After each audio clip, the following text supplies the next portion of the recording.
할렐루야. 잘 지내셨습니까? 예.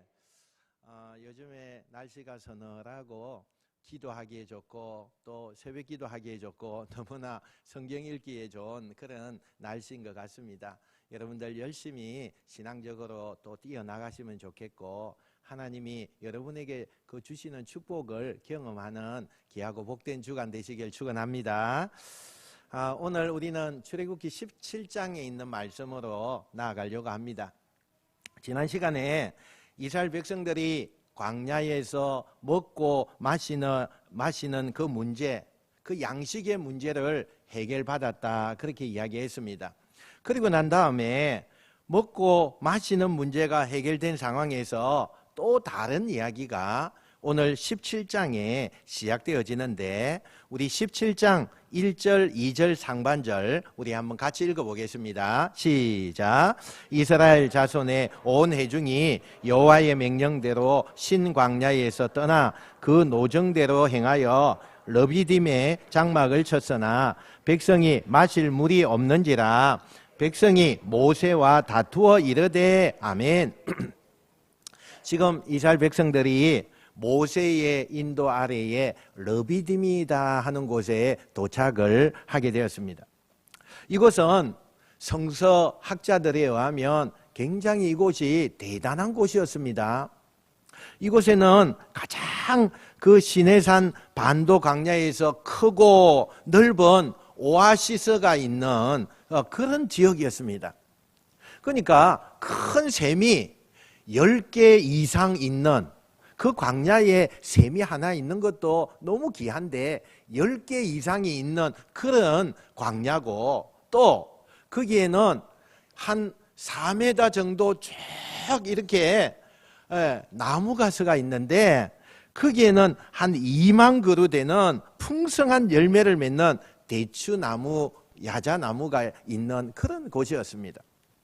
모세가 40년 유목민 생활하면서 어디에 가면 또 큰 오아시스가 있고 열매 맺는 나무가 어디에 가면 있고 뭐 이런 것을 알았기 때문에 이 르비딤도 사실은 모세에게는 그곳이 알았을 것입니다.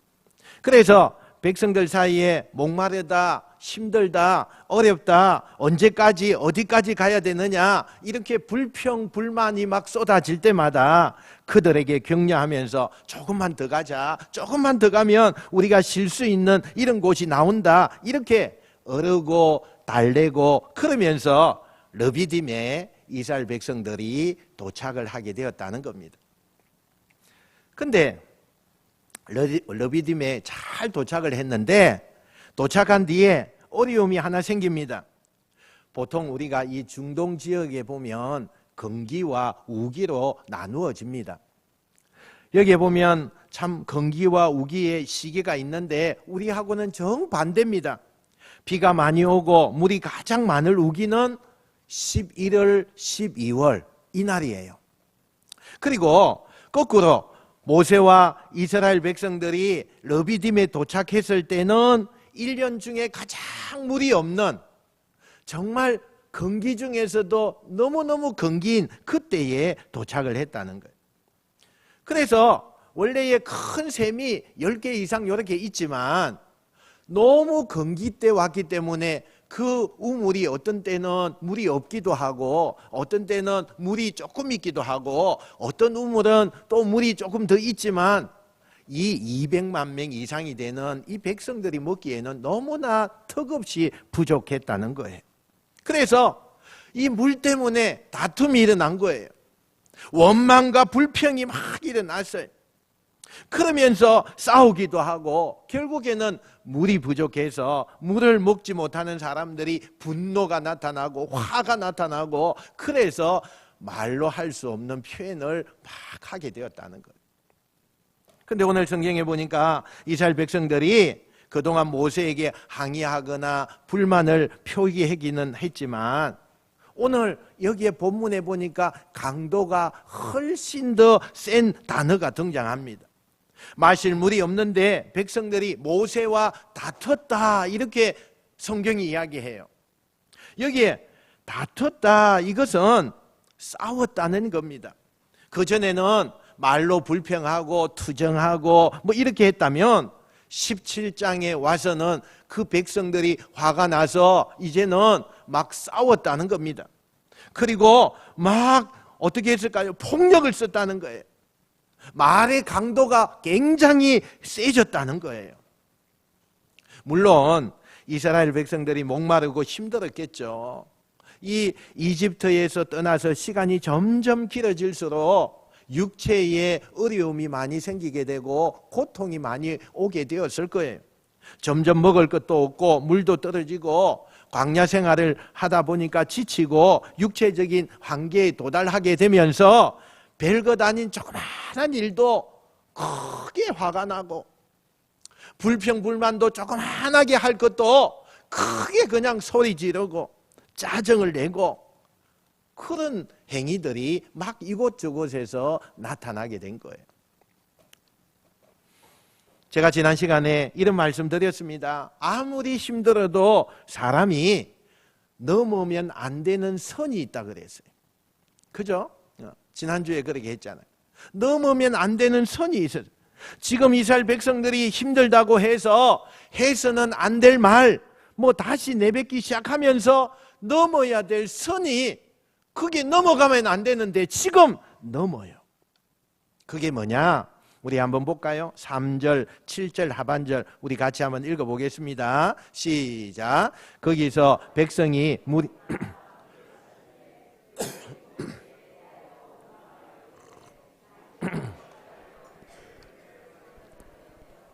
우리와 우리 자녀와 우리 가축이 목말라 죽게 하느냐? 여호와께서 우리 중에 계신가 안 계신가 하였음이더라. 아멘. 처음에는 모세에게 원망을 하다가 원망의 마지막 끝에 가서 지금 어떻다는 거예요? 하나님이 도대체 살아 계신 거냐? 하나님이 정말 계신 거 맞냐? 여러분, 우리가 신앙생활 하다가 참 어려움을 당할 때가 있어요. 늘 평안하고 늘 좋고 늘 기쁘고 하면 얼마나 좋겠어요. 그런데 그게 아닐 때가 너무나 많잖아요. 우리의 삶이 고단해지고 우리의 생업이 너무너무 빠듯해지고 하면 신앙생활 하는 것이 너무 고통스러워요. 너무너무 신앙생활 하는 게 벅차요. 개인적으로 또 가정적으로 어려움이 왔다고 해서 우리가 그렇다고 해서 하나님을 부정하고 내가 믿었던 하나님이 정말 계신지 나는 모르겠다. 내가 그동안 기도했고 예배했는데 하나님이 정말 계시냐 안 계시냐 이렇게 몽땅 자기의 신앙을 몽땅 온통 입술로 부정하는 성도들이 있을 수 있다는 거예요. 지금 이스라엘 백성들이 딱 그걸 지금 하고 있는 거잖아요. 하나님이 정말 계신 거냐? 우리가 이렇게 고생하고 물이 없어서 정말 목이 갈증이 나서 죽을 것 같은데 하나님이 계시면 우리 그렇게 하지 않을 거 아니냐? 그러면서 의심하고 따지고 드는 거예요. 여러분, 지금 하나님께서 이스라엘 백성들이 그 가운데 떠난 적이 있었을까요?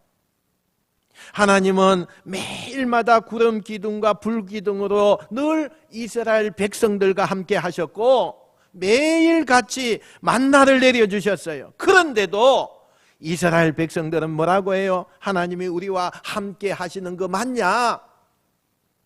잘 모르겠다. 모세가 이스라엘 백성들이 얼마나 모세에게 겁을 주고 모세를 위협했는지 모세가 너무 무서워서 하나님 앞에 기도하는데 살려달라고 기도해요. 살려달라고. 여러분, 사람에게 제일 중요한 것 중에 하나가 뭘까요? 본성이에요. 본성. 인성이라고도 하고 그 사람의 기질이라고도 우리가 이야기해요. 여러분도 저도 사람을 볼 때 제일 많이 보는 부분이 아마 그 부분일 거예요. 사람의 본성, 인격, 이게요, 여러분 쉽게 잘 안 바뀌어요. 아무리 내가 좋게 하려고 해도 그게 잘 안 바뀌어진다니까요. 그래서 사람들은 사람을 평가할 때 사람의 본성, 인격 이런 것을 보면서 저 사람은 저런 사람이야. 그렇게 우리가 평가를 하죠. 그리고 그 경험이 다 끝나면 그 사람과 관계하지 않으려고 그렇게 우리가 피하는 때도 있잖아요. 지금 이스라엘 백성들의 그 본성은요, 툭 하면 들고 일어나고 툭 하면 하나님을 부정하고 은혜를 베푸면 그 은혜를 받은 것에는 감사하는데 입으로만 감사하고 그리고는 몽땅 그것을 뒤엎는 일을 계속 반복해서 하게 된다는 거예요. 우리 같으면 이 사람의 인성은 참 안 되는 사람이구나. 그리고 여기까지 우리가 저 사람과 관계를 맺어야 되겠다. 그리고는 이제는 그런 결정을 하기도 하잖아요. 근데 하나님은 좀 달라요. 오늘 성경에 보니까 하나님은 다시 한번 이스라엘 백성들의 그 모습을 참아주시는 것을 보게 돼요. 우리 볼까요? 5절 6절 같이 한번 읽어보겠습니다. 시작. 여호와께서 모세에게 이르시되 백성 앞을 지나서 이스라엘 장로들을 데리고 나일강을 치던 내 지팡이를 손에 잡고 가라. 내가 호렙산에 있는 그 반석 위 거기서 내 앞에 서리니 너는 그 반석을 치라. 그것에서 물이 나오리니 백성이 마시리라. 모세가 이스라엘 장로들의 목전에서 그대로 행하니라. 아멘. 하나님이 쉽게 어떻게 생각하느냐 하면 아이고 너희들 정말 어렵지. 광야 생활 한다고 너무 피곤하지. 너희들 때가 되면 먹을 것이 나오고 뭐 일은 좀 고돼도 그래도 이집트에 있을 때는 그래도 먹는 것에 마시는 것에 어려움이 없었지. 그런데 여기 광야에는 아무것도 없으니까 얼마나 그렇게 너희들이 힘들겠어. 그러면서 그들을 이해하시고 불쌍히 여겼다는 거예요. 여러분, 우리가 하나님 앞에 받은 은혜 중에 축복 중에 최고 큰 축복이 있다면 하나님이 우리를 불쌍히 여겨주는 거예요. 할렐루야. 내가 하나님 앞에 한 주간 보내면서 나는 말씀도 묵상하고 기도도 열심히 하고 금식도 하고 나는 이렇게 경건하게 보냈습니다. 그러니 하나님 저희에게 은혜를 주세요 이렇게 말하는 게 아니라 사실 하나님 나는 아무것도 아닙니다. 나는 한 게 없어요. 나는 세상에 너무 찌들렸어요. 나를 불쌍히 여겨주시고 내 조건과 상관없이 나를 긍휼히 여겨주십시오. 이렇게 하는 인생. 지금 이스라엘 백성들에게 하나님께서 만나를 내려주시는 그것이 은혜고 구름 기둥과 불 기둥으로 낮에는 더위를 식혀주시고 밤에는 추위를 따뜻하게 해주시는 그와 함께 하는 것도 은혜지만 하나님이 그들을 불쌍히 여겨주시는 것, 여러분 우리에게 이 은혜가 있다는 것을 절대 잊지 않으시는 여러분 되시길 축원합니다. 아멘 좀 크게 해봐요. 아멘. 얼마나 좋아요. 그죠? 얼마나 좋아요. 여러분 내가 꼭 잘해서가 아니에요. 내가 꼭 하나님 앞에 칭찬받을 일을 했기 때문이 아니에요. 그런데도 불구하고 하나님이 우리를 용납하시고 우리를 사랑하시고 우리를 불쌍히 여겨주시니까 우리가 오늘 은혜로 그 은혜 때문에 살아가게 된다는 거예요. 하나님께서 가르쳐주신 대로 모세가 몇몇 장로들을 이끌고 한 바위 앞을 그곳에 서더니 하나님이 지시한 대로 들고 있던 그 지팡이로 그 바위를 내리칩니다. 영화의 한 장면과 같이 그 큰 바위가 쫙 갈라지더니 그곳에서 물이 콸콸콸콸 내리는 거예요. 한번 상상해 보세요. 광야에 메말랐어요. 흙투성이에요. 우리가 걸어가면 그냥 먼지가 막 나는 그런 사막이에요. 그런데 큰 바위가 있는데 하나님이 그곳에다가 너 지팡이로 그곳을 한번 쳐라 그랬더니 지팡이를 쳤더니 그 큰 바위가 쫙 갈라지면서 물이 콸콸콸. 얼마나 좋겠어요. 얼마나 좋겠어요. 이 장면을 본 장로들이 백성들에게 소리치고 물이다 그러면서 전해져서 이 물이 나온다는 것을 저 끝에 있는 백성들까지 다 전달이 되었어요. 그 모자란 물, 그것을 이 반석에서 나온 물로 목마름을 해결하는 것이 오늘 본문의 첫 번째 사건이에요. 이 이야기의 결론은 하나님께서 문제를 만난 이스라엘 백성들에게 다시 한번 기적을 베푸셔서 그 문제를 해결했다는 거예요. 그러니까 결과적으로는 얼마나 잘된 거예요. 모든 그 자범들을 다 잠재웠다는 거예요. 그런데 성경은 결과적으로 문제가 해결된 이 사건을 어떻게 규정하느냐? 비극적인 사건이다, 이렇게 이야기해요. 모든 문제가 다 해결됐어요. 그런데 성경이 평가하기로 그것을 뭐라고 하느냐? 비극적인 사건이래요. 하나님께서 개입하셔서 반석에서 물이 나오게 해주셨는데 이 사건을 성경은 비극적인 사건이다. 왜 그렇게 말했느냐? 우리 7절 상반절 한번 보겠습니다. 시작. 그가 그곳 이름을 마사 또는 머리바라 불렀으니 이는 이스라엘 자손이 다투었으며 또는 그들이 여호와를 시험하여 이르기를. 아멘. 왜 성경이 이 사건을 비극적인 사건이라고 말하는 걸까요? 문제는 해결됐어요. 모든 요구사항이 다 들어졌어요. 그런데 그 문제를 해결하는 과정 속에서 이스라엘 백성들이 지금 하나님을 뭐 하고 있는 거예요? 시험해요. 하나님을 의심해요. 결국 그것 때문에 이스라엘 백성들과 하나님은 거리가 멀어지게 되었다는 거예요. 문제는 해결되었을지 모르지만 해결되는 과정 속에서 하나님과 서먹해졌어요. 하나님과 예전보다 더 많이 거리가 멀어졌어요. 여러분, 이스라엘 백성들 참 어처구니 없지요. 그날 아침에도 하나님께서 구름 기둥으로 자기들에게 그 강렬한 태양을 막아주셨을 거고, 그날 아침에도 먹을 양식 만나를 주셔서 그들이 그 만나 거두어 와서 먹었음에도 불구하고 이스라엘 백성들은 왜 하나님을 의심하고 왜 하나님을 저렇게 불평하면서 원망하면서 그렇게 했을까? 하나님이 자기들과 함께 하는 걸 계속 자기들이 경험하는데도 불구하고 하나님이 우리와 함께 계신 것 맞냐? 하나님이 살아 계신 것 맞느냐? 이들이 불평하고 말하다가 결국 문제는 다 해결됐지만 하나님과 더 멀어졌다는 거예요. 그 이유가 도대체 뭐예요?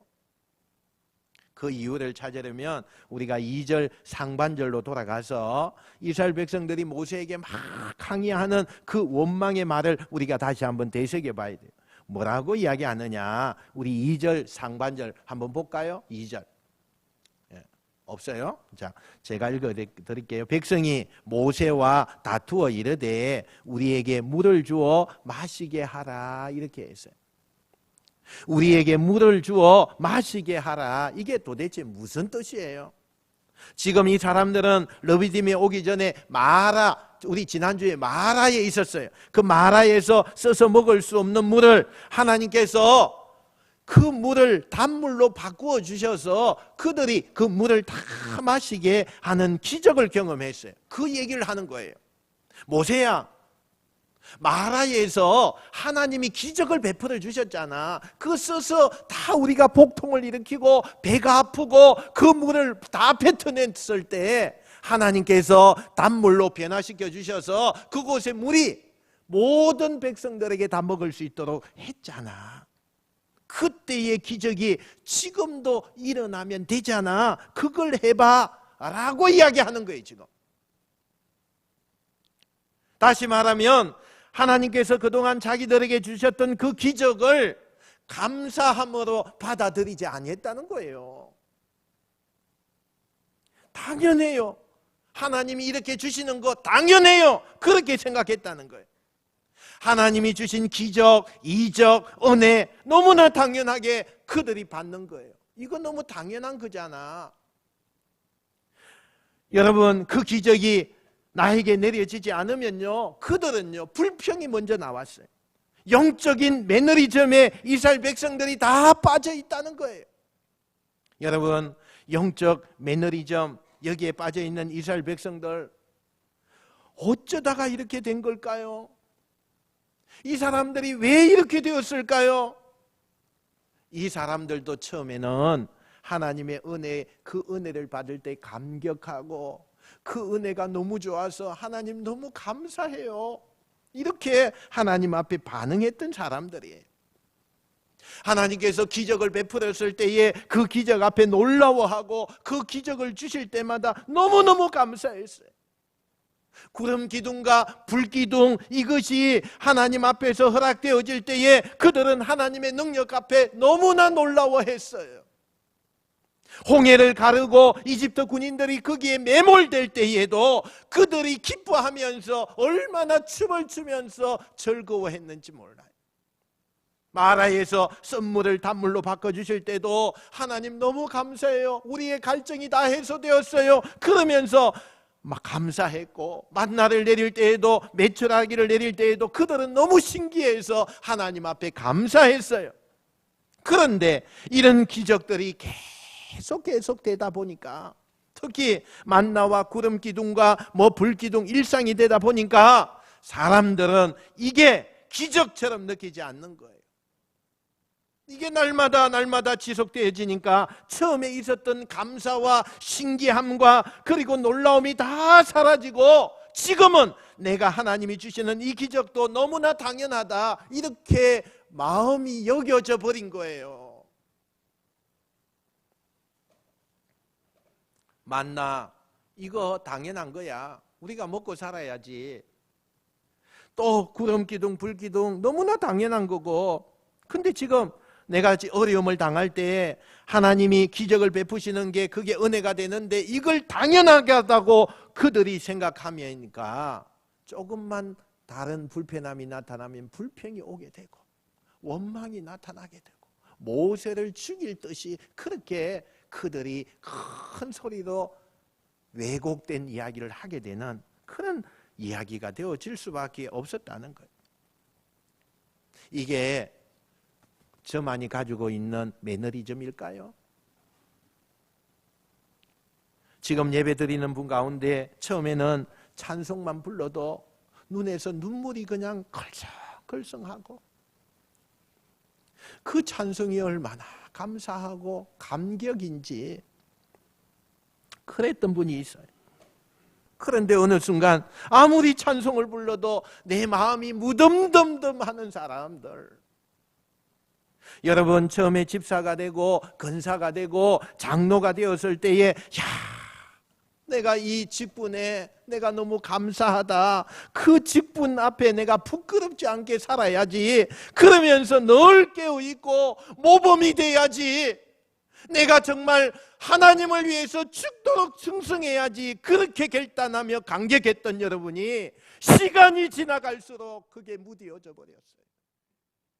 시간이 지나갈수록 내가 그거 예배 참석하는 것조차도 귀찮아졌어요. 지금 이 설교를 들으면서 이 설교가 나를 불편하게 하거나 마음이 뜨끔하신 그런 분이 있다면, 그건 하나님께서 당신에게 지금 영적인 매너리즘에 빠져 있다면 너가 나와라, 지금 나와라, 그런 말씀을 주시는 거예요. 우리 모두가 지금 이스라엘 백성들이 르비딤에서 영적인 매너리즘에 빠져 있는 것처럼 너무나 당연하게 보는 은혜, 내가 지금 건강하게 살고 있는 것도 너무나 당연하고, 내가 이렇게 예배를 드리는 것도 너무나 당연하고, 내가 이런 곳에서 일할 수 있는 것도 너무나 당연하고, 하나도 놀라운 일이 아니고 감사할 일도 아니고 대단한 일도 아닌 것처럼 여기고 있다면, 저와 여러분이 그곳에서 속히 나오셔야 돼요.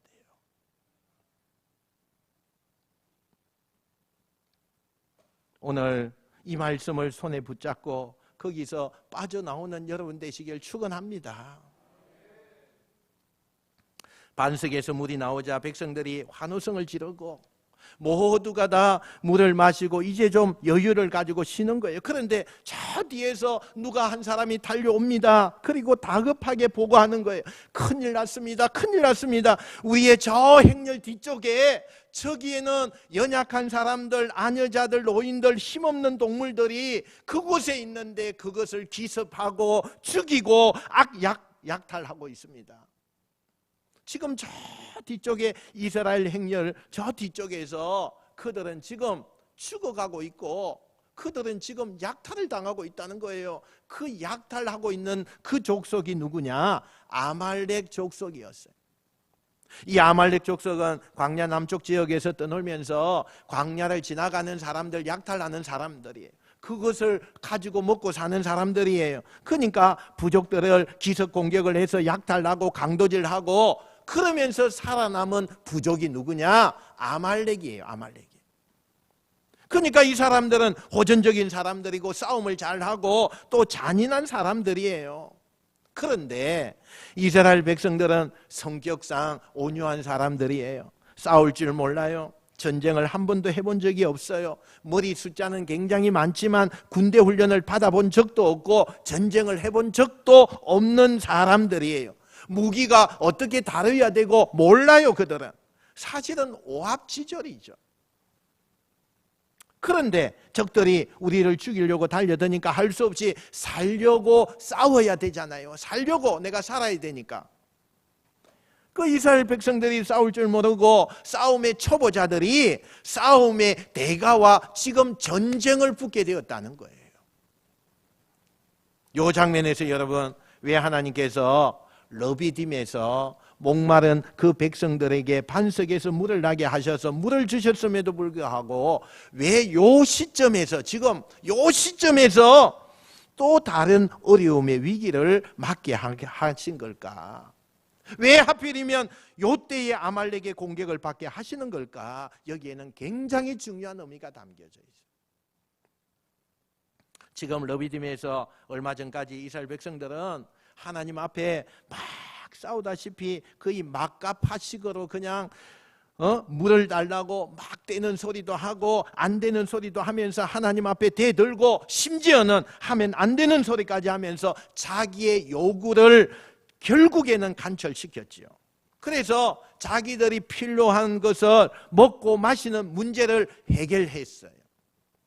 그런데 그 과정 속에서 먹고 마시는 문제는 해결되었는데 그 문제를 해결하는 과정 속에는 하나님과 관계가 서먹해졌어요.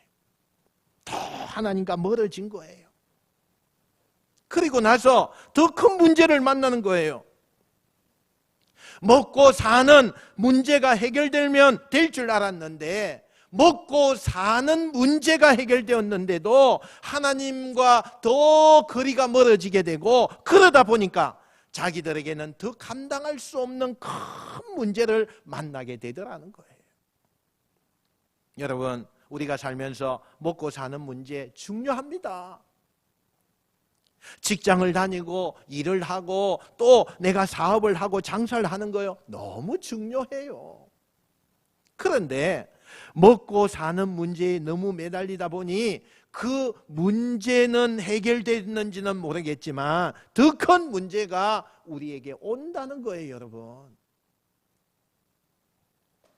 우리는 알아야 됩니다. 먹고 사는 문제보다 더 중요한 문제가 있어요. 그건 하나님과 동행하는 문제예요. 하나님과 멀어지면 안 돼요.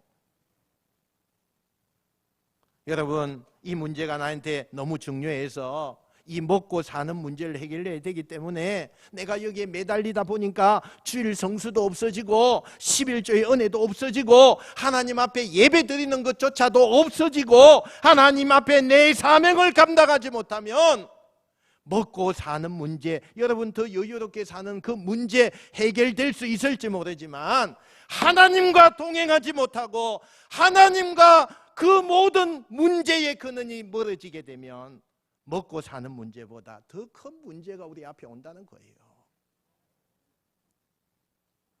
그러므로 여러분, 먹고 사는 문제, 그보다 더 중요한 거 내가 하나님과 함께 동행하는 그것이에요.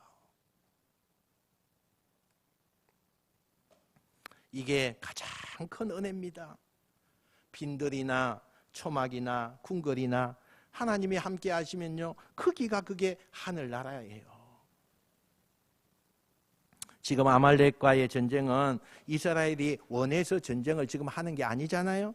살려고 하는 전쟁이에요. 상대가 나를 죽이려고 하니까 내가 살려면 전쟁을 해야 되는 거예요. 그래서 살기 위한 전쟁이지요. 이때 모세가 한 이름을 불러요. 그게 바로 오늘 성경에 처음으로 나타나는 여호수아의 이름이 나와죠. 여호수아가 등장해요. 여호수아를 부르던 모세가 이렇게 명령해요. 9절 우리가 읽어봅시다. 9절 시작. 모세가 여호수아에게 이르되 우리를 위하여 사람들을 택하여 나가서 아말렉과 싸우라. 내일 내가 하나님의 지팡이를 손에 잡고 산 꼭대기에 서리라. 아멘. 여호수아가 여호수아에게 급한 대로 좀 쓸 수 있는 힘을 좀 쓸 수 있고 전쟁에 나갈 수 있는 그런 사람들 다 좀 골라서 저 아말렉과 뒤에 가서 좀 막아라. 그래서 급하니까 사람들 골라내 가지고 여호수아를 전쟁에 투입시키는 거예요. 그리고 곧바로 모세가 형 아론과 또 동력자 훌을 데리고 산에 올라갑니다. 이때 모세의 나이가 몇 살이냐? 80살이에요. 그러니까 노구의 몸을 이끌고 산을 오른다는 것은 엄청나게 힘든 일이에요. 어쨌든 이 아론과 훌 그리고 모세가요 산으로 올라갑니다. 그리고 모세는 힘들게 산에 올라가서 하나님 앞에 손을 번쩍 들고 기도합니다. 그런데 이때 하나님 앞에 놀라운 경험을 하는 거예요. 자기가 손을 들고 하나님 우리 백성들 살려주세요. 이 전쟁에서 하나님 이기게 해주세요. 뭐 이런 기도를 했을 거 아니에요. 그런데 정말 그렇게 기도하는 순간에 산 위에서 이렇게 기도하면서 눈을 떠서 저 밑에 전쟁하고 있는 그 모습을 보는데 너무 놀라운 일이 일어나요. 이스라엘 백성들 오합지졸 전쟁을 해본 역사가 없어요. 그런데 아말렉 너무너무 전쟁의 대가죠. 잘해요. 이스라엘 백성들 무기 어떻게 잡아야 될지도 몰라요. 이 아말렉은 얼마나 능술하게 무술을 하는지 몰라요. 그런데 모세가 손을 들고 기도하니까 그 싸움의 대가 아말렉이 밀리는 거예요. 싸움이 이스라엘이 이기는 게 보이는 거예요. 하나님이 도우시는구나. 모세가 알게 되죠. 그래서 계속 기도해요. 얼마 동안 기도하다가 너무너무 팔이 아픈 거예요. 이제 팔을 좀 내리고 싶어요. 너무너무 팔이 아파요. 여러분 우리는 오예배에 우리 예배 전에 찬양하라 내 영혼아 이렇게 팔을 올려서 하는데 제가 뒤에서 한번 이렇게 보면은 팔이 벌써 요만큼 내려와 있어요. 얼마나 몇 분도 안 됐는데도 이렇게 내려. 모세가 손을 들고 기도하는데 팔이 너무 아픈 이 팔이. 그래서 좀 쉬어야 되겠다. 팔을 내리는데 내리고 이렇게 전쟁을 저 산꼭대기에서 보니까 세상에 이기고 있던 이스라엘 그 백성들이요 이제 밀리는 거예요. 아말렉이 이겨나가는 거예요. 처음에는 긴가민가 했어요. 그래서 너무너무 깜짝 놀라서 다시 급하니까 자기도 모르게 손을 번쩍 들고 하나님 도와주세요. 그리고 기도하는 순간에 이스라엘 백성들이 또 이기는 거예요.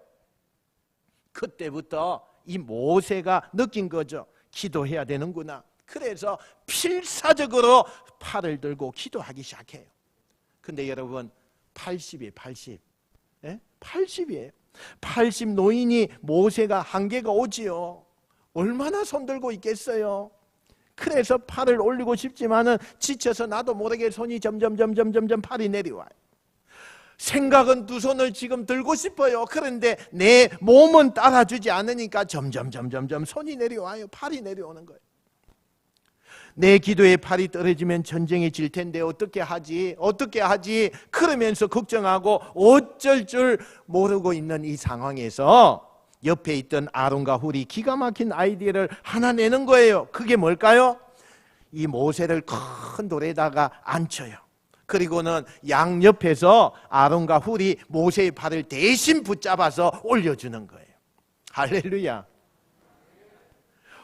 이렇게 해서 모세는요, 두 사람 덕분에 그냥 팔을 계속 들고 기도하게 되고, 그 덕분에 여호수아가 이끄는 이스라엘 군대가 아말렉을 이기게 돼요. 정말 놀라운 역사예요. 여러분, 저는 모세가 드린 이 기도 제가 곰곰이 생각해 봤어요. 이건 빈손의 기도다. 빈손의 기도. 모세가 산에 올라가도록 그렇게 했을 때에 하나님, 내가 하나님 앞에 능력의 종이니까 저에게 이런 능력을 주세요, 이렇게 기도한 거 아니에요. 우리 이스라엘 백성들이 이만한 숫자가 많으니까 전쟁에서 이기게 해주세요, 이렇게 기도한 게 아니에요. 모세가 드렸던 기도는 분명히 이런 기도였을 거예요. 하나님, 우리는 아무것도 할 수 없어요. 싸움도 할 줄 모르고 우리에게 능력이 없습니다. 전쟁은 하나님 앞에 속한 것이니 주여 아무것도 할 수 없는 우리를 불쌍히 여기시고 하나님의 은혜를 허락하여 주시옵소서.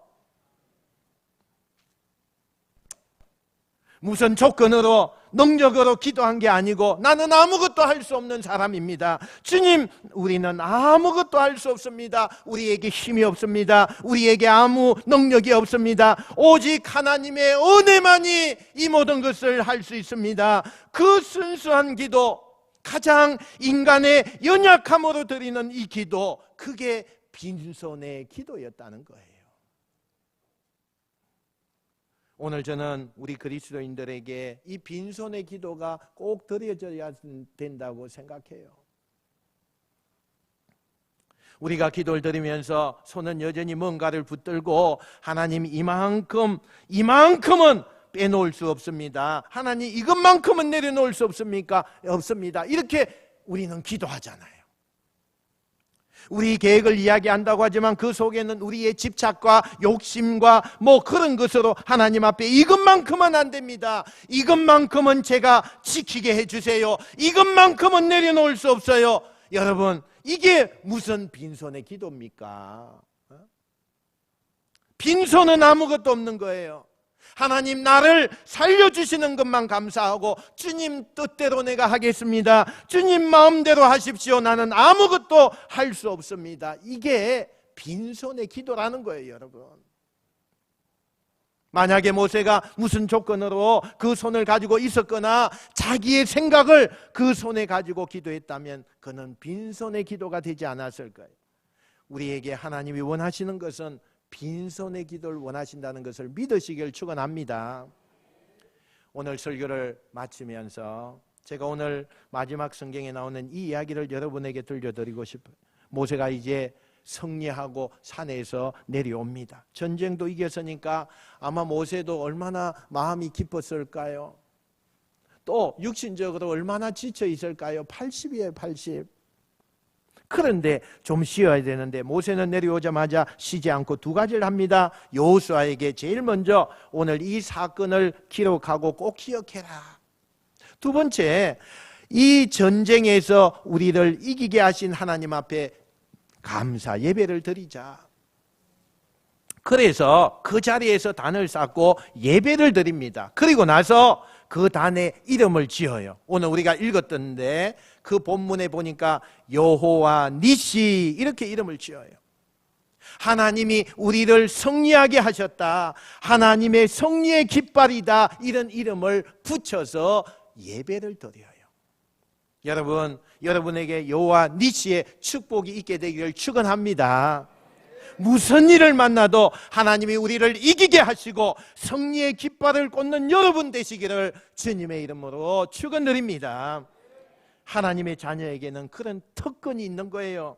무슨 일을 만나도 마지막에는 승리는 내 것일세. 그래서 승리의 깃발을 꽂는 그런 가정, 그런 자녀, 그런 삶이 여러분이 되시길 축원합니다.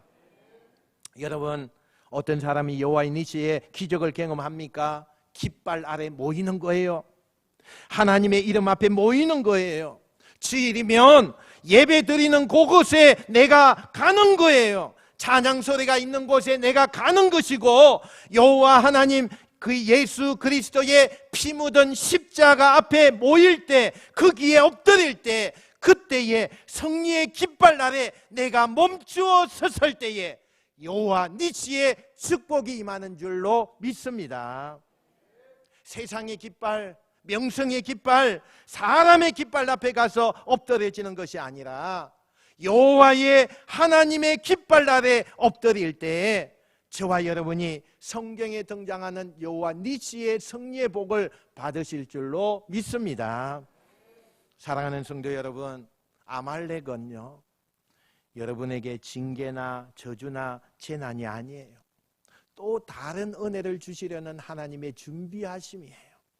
그것을 우리가 기억하시고 아말렉 전쟁이 전쟁으로 끝나지 않고 여호와 니시로 끝나는 놀라운 은혜가 여러분의 삶이 되시기를 주님의 이름으로 축원드립니다. 축원드립니다.